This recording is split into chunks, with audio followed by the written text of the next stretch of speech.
Hello and welcome, Harm and Ease. We are so excited to have you guys here for a chat. So today joining us, Harm and Ease, a modern rock and roll band originally founded in Burlington, Ontario. I'm going to leave the rest of the explaining to you guys because you have a very interesting backstory. So the first thing I want to ask you is, what are all of your maybe roles in the industry? Let's maybe start individually because there's four of you. So if we can talk about who each of you are and what your role is maybe in the band, and then how the band came to be. Okay. All right. So I'm Danny. Ryan and I started the band when we were like 12, 13 years old. And I play the guitar. He sings. I guess if I'm just going to fast forward to what I do today in the band, I play guitar in the band as well.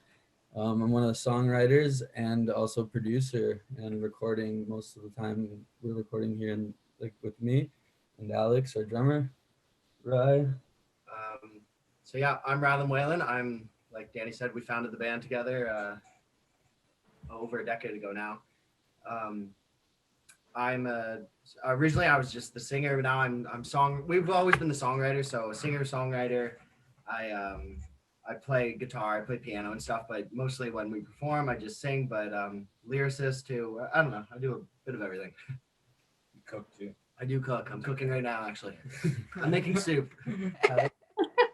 Very important. Eating. My name's Alex Hamnett, and I play drums in the band.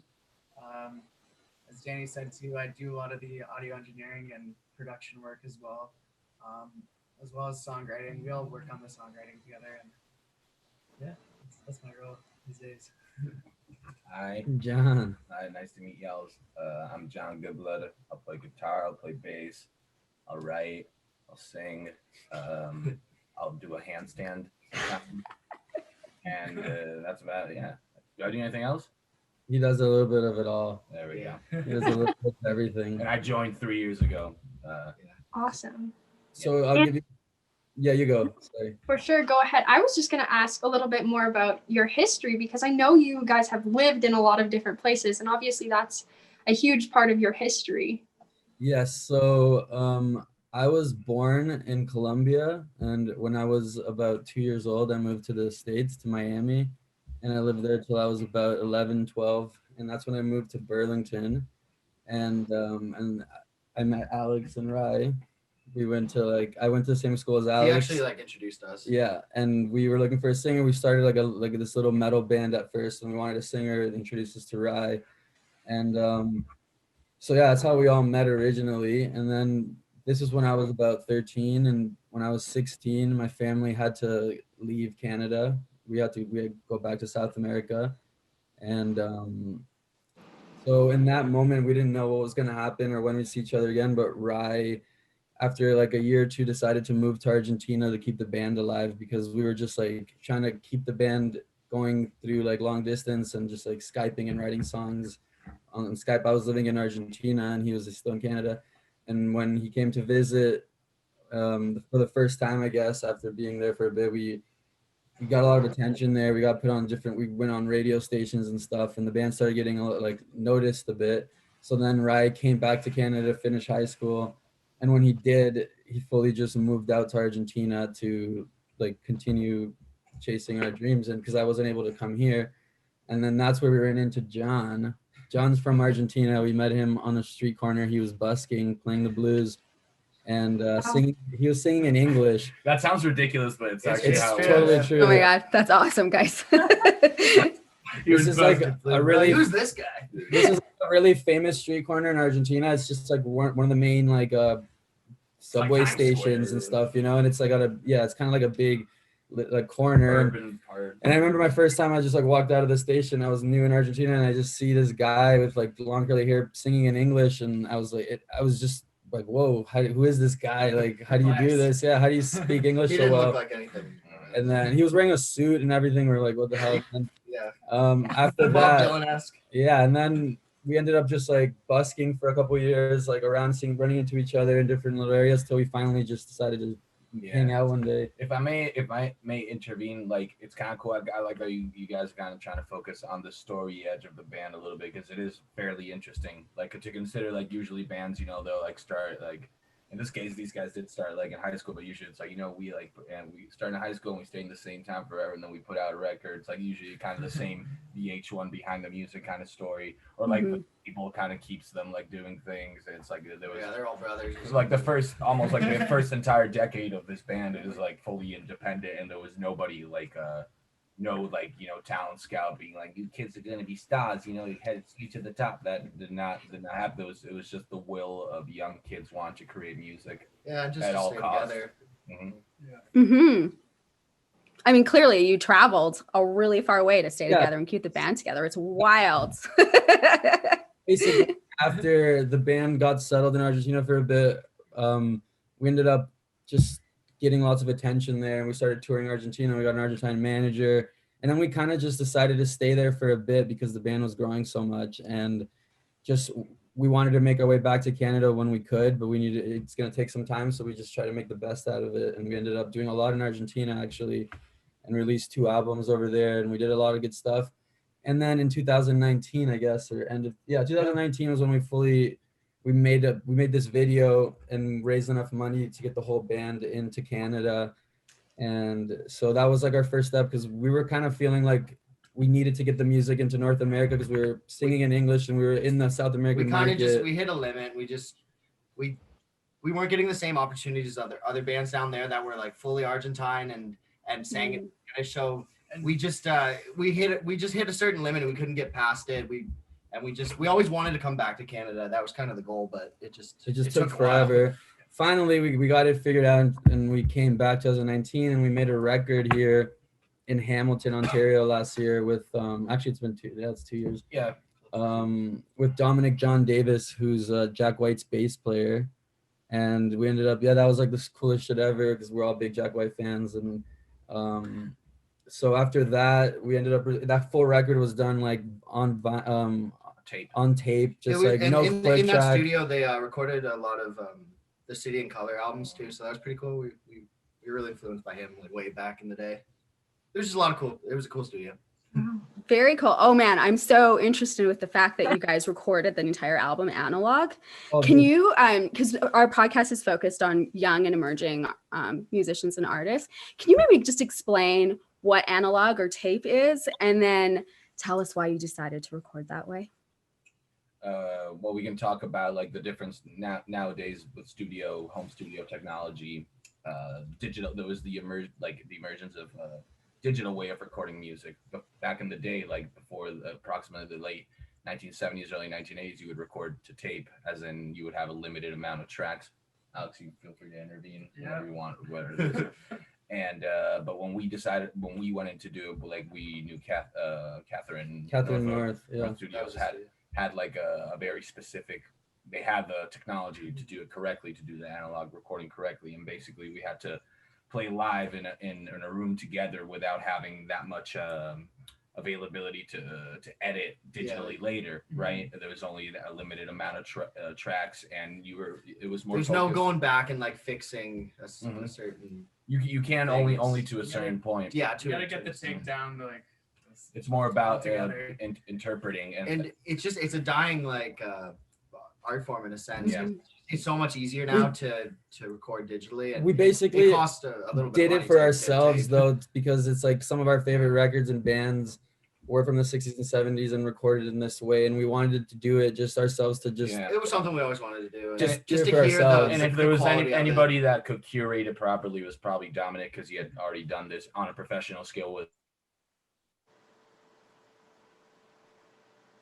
Jack and Willie Nelson, and they record lots of records. In Tennessee, they go to 24 track. They use a lot of analog there.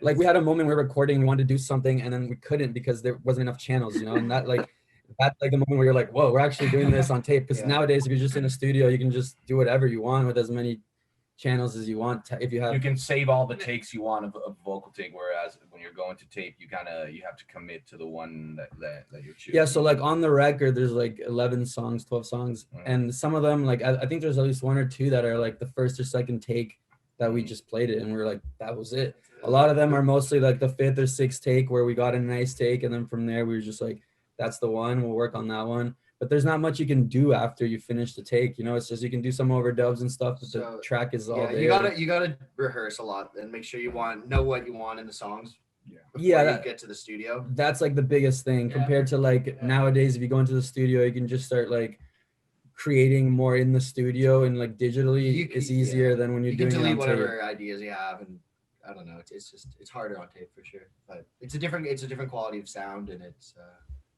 yeah. We wanted to. It was something we always wanted. It was just a project. Like right now we're working on newer songs and we're taking a different approach, but that's what we wanted to go for last year, and we thought like it was right for the sound that we were going for at the time. Okay, so aside from like rehearsing and knowing kind of what you want when you go into the studio to record analog, do you guys have any other advice for some artists that might be thinking about recording analog now that you guys have done it? Like I said, just rehearse your songs and try to make sure you know what you want. You want to do it that way in the song, yeah. Make up your mind. I don't know. I would say, in like fully, like my best advice would be to not go fully straight 100% on tape. You can there's a way to do both digitally and on tape. You can record on tape and bring it into a computer, which is probably the best of both worlds. And if you're looking into doing it that way, I think that's like you want to record on tape, mixing it a little bit digitally would make your life so much easier, just because we do have technology nowadays to make things easier. Bands were doing it this way because they didn't have technology to do it, so we can take advantage of it. But if you want to keep that sound that you're looking for, you can still do it with tape. Just try to mix it a bit. I would say as an observation that if you're going to go to the endeavor of doing something like recording on tape, you need to remember that all the musicians that were doing this at the time when it was the only technology available, whatever, listen to like Kind of Blue by Miles Davis, the musicians that were playing on it, these weren't just like home hobby musicians. These were people who lived and breathed music and were playing, you know, the 8 days a week, no pun intended. 100%. They were literally playing. It wasn't easy to get into a studio at that time. So by the time that a musician got in the studio to record an analog tape in the Columbia studios, you were so ready. These were the top tier motherfuckers. So like, be prepared not in just a general sense, like understand what that means. Being really prepared for that. Yeah, I wouldn't suggest recording on tape for your first album either. I mean, use what you have essentially, but if there's anyone can do it. If you want to do it. There's ways you can, and you'll find people that are still doing it. There's some records out there that were done like by like, you know, say like the Stooges, like Iggy Pop and the Stooges, like they were such a live band, they were so well oiled and rehearsed that when they went to the studio it just exploded, you know, and that's when it just works best, when it's just such a well oiled unit being captured and good interpretations, you know, in spite of the imperfections. For sure. Could you guys speak a little bit also to how important it is to find the right producer and how you go about doing that, maybe from a young band's perspective? All right. Well, that's a good question. Like we've worked with lots of producers and have had lots of different experiences, and we haven't found like our producer yet or anything. And that's where like, I guess we're producing our tracks right now mostly, but finding the right producer is extremely important. How to go about that, I guess, is just by trial and error, a lot of it, you know, like I now know that the next person we work with, there's certain things I'm looking for, you know. I'm guessing like if it's your first time trying to find a producer, like try finding someone that's working already on similar genres that you're looking for. And someone that's interested. Yeah, someone that's interested, but someone that also like works on certain things that you're looking for. Because there's all sorts of producers. You can't just find someone that does any genre. You know what I mean? That's important especially if you're looking for someone to do arrangements on your music and you're gonna trust them to grab your music and work on it.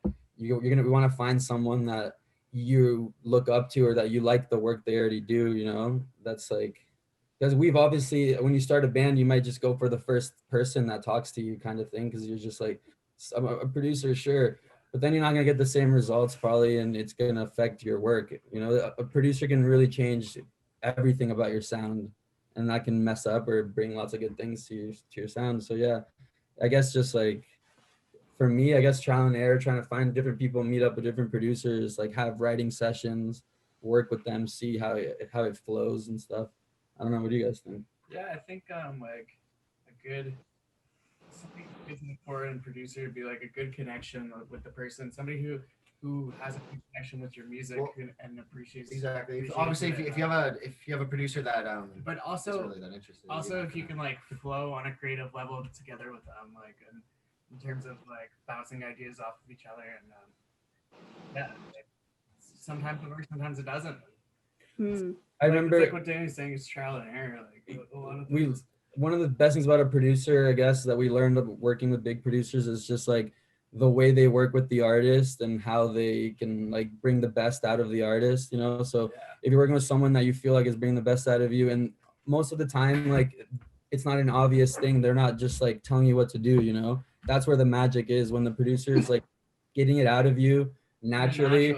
And usually they know that they're doing it, but they're not going like, do this. They're just telling you like, hey, let's try this, think about this, think about that. And then they'll get to where they're trying to get to without having to say it. And that's like the most magical moment, when a producer like can work with the artist without having to like tell them what to do exactly, but working with the way that they like to work. And it's not what Ciccarelli said. Yeah, like Ciccarelli. We worked with Joe Ciccarelli, which is a big producer who's recorded Elton John, Frank Zappa, The Killers, U2. And we did a single with him.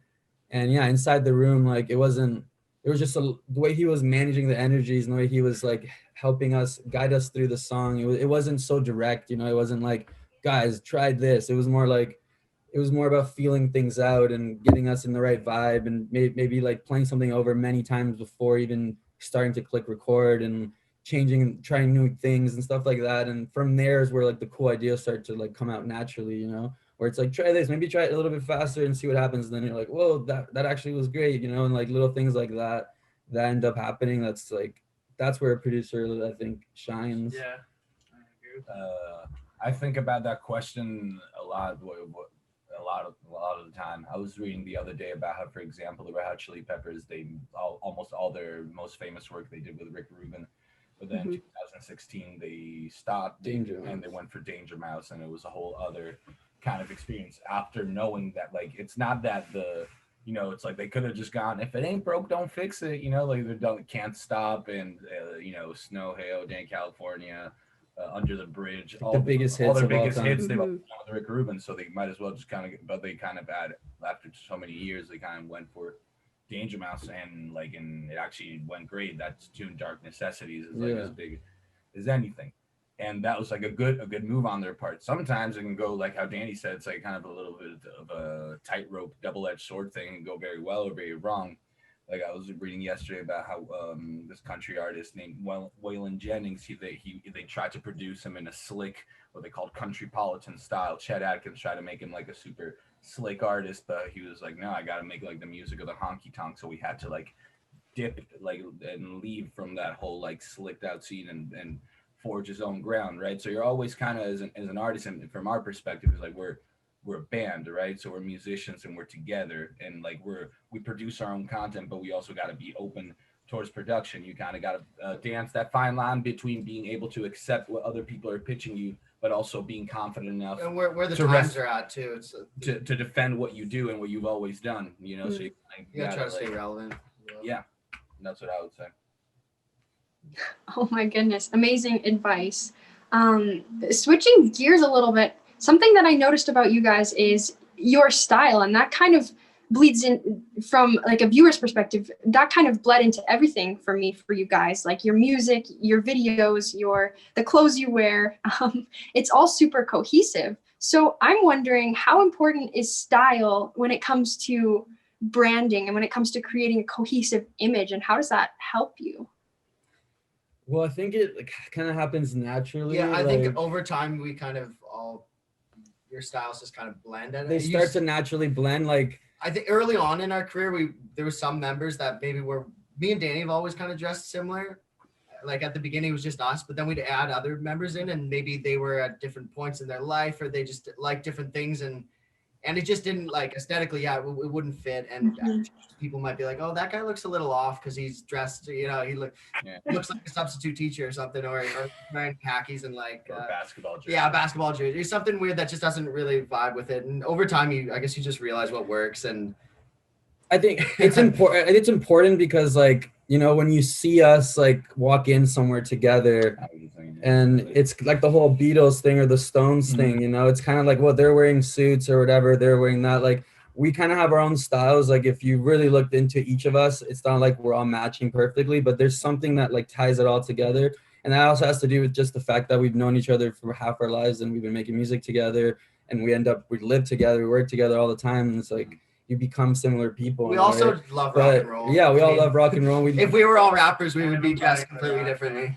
probably. But on that note, I think that brings up like the idea of like in music has always been this thing of like authenticity, you know, like of being authentic, right? Like when grunge happened, Kurt Cobain came like with his like looking like a standard kid, and that was like a real thing that didn't mean that didn't mean the same thing as the glam metal thing. But he was thinking about his image too, or like you would see the Ramones, and the Ramones like they actually dress all the same. They wore leather jackets and Converse, and they look the same. They have shades on, or you know, Angus Young, he wore the schoolboy uniform. Yeah. All these things, like they all deal with the notion of like a presentation of a band, right? And those things can be enduring, and what you said at the beginning, cohesive. Was that what you said? Yeah.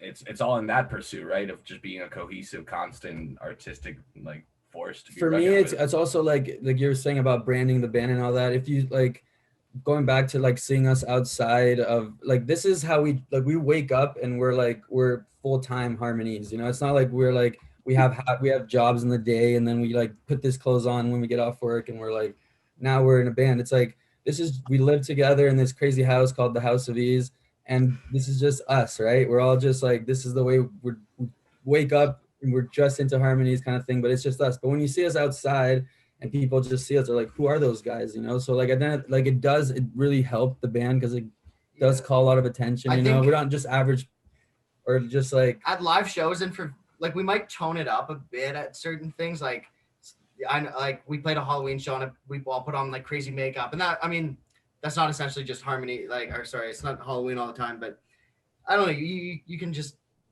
you don't have to wear things that shock people, but you know, have fun with it and yeah, be yourself. But it's not like we got face tats or anything. No. Nothing wrong with that though. I love it. Well, you guys look good. I love it. I love the style. It's so good. Okay. I want to talk group dynamics here because it's not very often you get to talk with a band that's been together for as long as you guys have. And now, I mean, we're finding out that you all live together too. So I'd love to hear from each one of you, just maybe some ideas or advice or just your thoughts on how to keep a group of people working together without murdering each other. Friends. Murder is such an important part of it. Yeah. Okay. Before moving in with the guys or whoever moving in, make sure you know each other. You can be friends. Like that's something I remember when we were in Argentina and I'd meet other bands, we'd be on tour and stuff. A lot of these bands you'd meet, they'd have people in the band who weren't really friends, you know. They're just like, they'd see each other maybe at band practice once or every 2 weeks, or maybe they're session players that would meet at a show only, you know. And those bands, like, I can just tell when you see them, like they could not live together, you know, or like I can just see the way, like maybe them being on tour, how hard it must be because they're like so different. They're different people, you know, and they haven't like, I think it's not an easy thing, or it's not an easy thing to find a group of people that you can just move in with and make music and not want to hate it, like kill each other. Like that's like, I think it's like, it's very rare. It's extremely rare that the situation we're in right now. And it took a very long time too. It's not like Harmonies. Ryan and I have been in the band since we were like 12, 13 or whatever, but it's gone through lots of different, like, there's been different members and people that you want to murder in the band. That's like the people that are in the band now. It's like we're all here because we want to be here, and because we all treat each other well. It's not to say like some of these past members weren't treated well, but some of these members just didn't see eye to eye with certain things that we saw the band going with, or just different.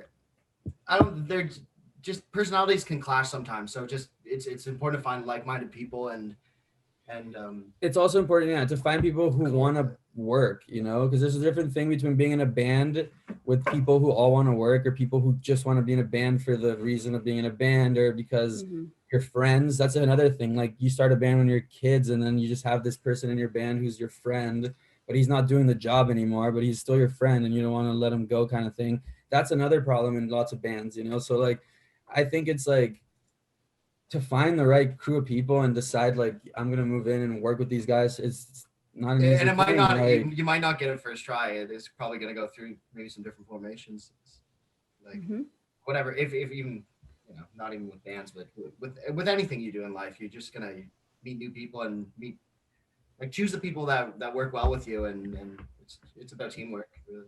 It's, yeah, and it's important to like do, like, have your space, you know, like we all have our own space. That's important too, yeah. And like be able to work on whatever you want to work on, and not always have, like, you know, we're all together so much that it's important to have some space, especially if you're living with these people and like making music, touring, like you share not just your work but your day-to-day life. It's like a lot. Yeah, it's important to have some space.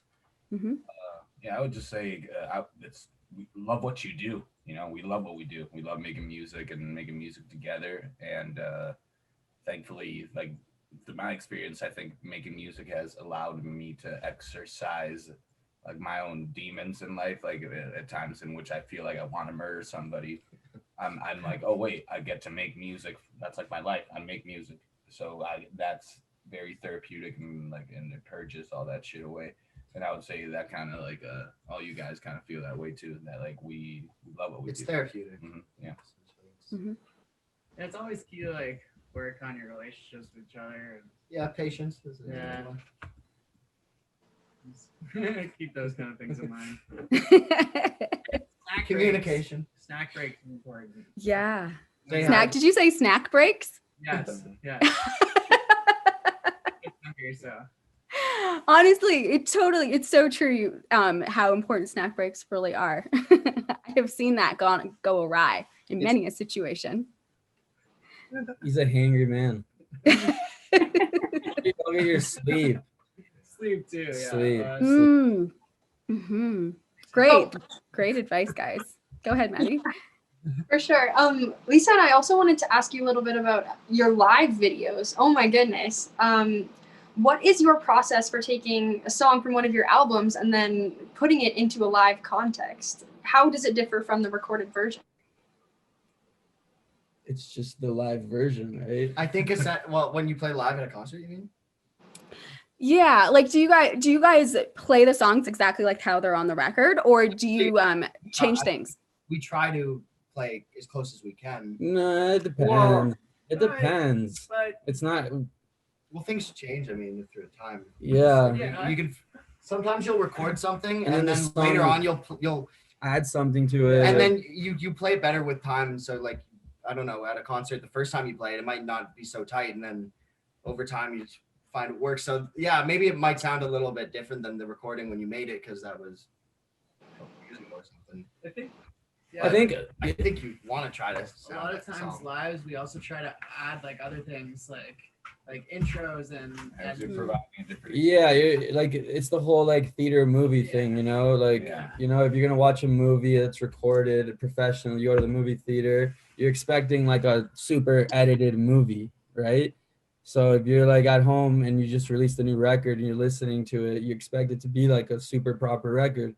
But if you go to a live theater and you're seeing like stand-up, or you're seeing an improvisation kind of thing, or someone going up and doing like a play, there's way more space for like improv and new things to happen. So like our show, like it would just be like super lame if you went and just heard the exact same thing as our record. It'd be like, well, I could have done that at my house. I just turned on the record. Like we do want the sonic to make it sound closest to the record, but we want to make something, that's what I mean, the experience a little different, so that when you go to the show, you can only get that experience at our show. And then you'll be like, oh, fuck, when I go home, I listen to them. It's not the same, but I want to go to the next show because I have all those little things, those extra, like the longer solo or the like new intro or the like extended outros or whatever, you know, like I think that's an important part about like. Dude, I miss it so much. Yeah, we miss it so much. Yeah, it's killing us. Just like watching videos of us playing live shows, it's just like sitting eating ice cream, like crying.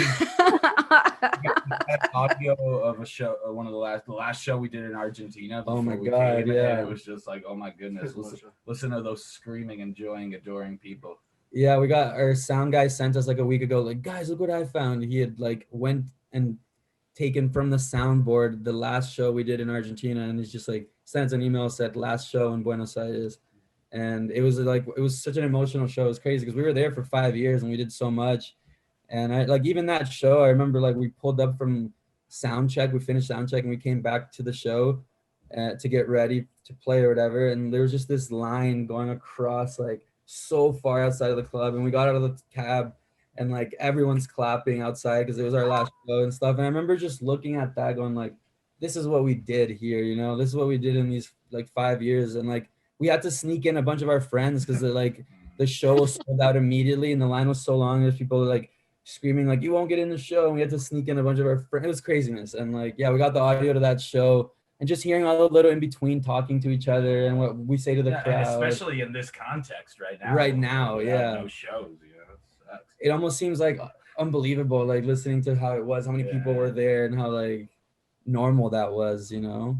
Yeah, Absolutely. Oh my goodness. So much great advice. Thank you guys so much for being here with us and sharing some of your history and your experience and wisdom. We really appreciate having you guys here. And the last thing I wanted to ask you, we usually ask all of our guests, as you know, it's geared towards youth. What would be, maybe from each of you, what would be your one piece of advice for young artists starting out today? John.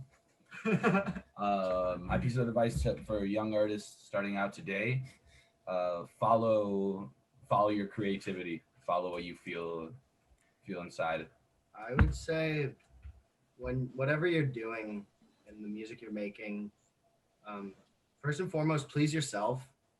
Like, do something you like and want to do, but understand that you have, you know, you gotta work with what like society wants a bit too. You know, you gotta. It's a little give and take. You can't always have exactly what you want, but you should feel comfortable with what you put out and be happy with it and not regret it in any way. Okay. I would say to trust yourself as much as like sometimes you'll get an idea and you're like, is this even good? Or, you know, like, or am I even good at what I'm doing? Just trust yourself. Like, yes, you are. Keep doing it. Keep writing kind of thing. Like your first song's not going to be your best song ever. And your second song, maybe it won't either. You know, it's all put in the trial work. and Yeah. error, It's going to keep going, keep writing, keep caring about it. You keep doing it. And then the next thing you know, it's been like 3 years and you actually have a full album ready to record. And it's pretty amazing. But, you know, just time and persistence, dedication can do. Mm-hmm. So awesome. Thank you guys so much. Wow. Yay, we really appreciate you guys doing this. Yeah, so good. And it was really great to I listened down through your latest album and I'm super digging it, and a bunch of your other singles. But yeah, loving the analog thing. Can't believe you guys decided to do a full record that way. Hardcore. It was nuts. But yeah, lots of new music coming out, so stay tuned. Oh, for sure.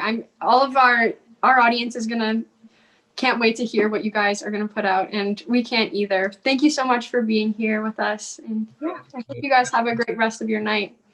Sweet. Cheers. Cheers. Thank you. Sweet.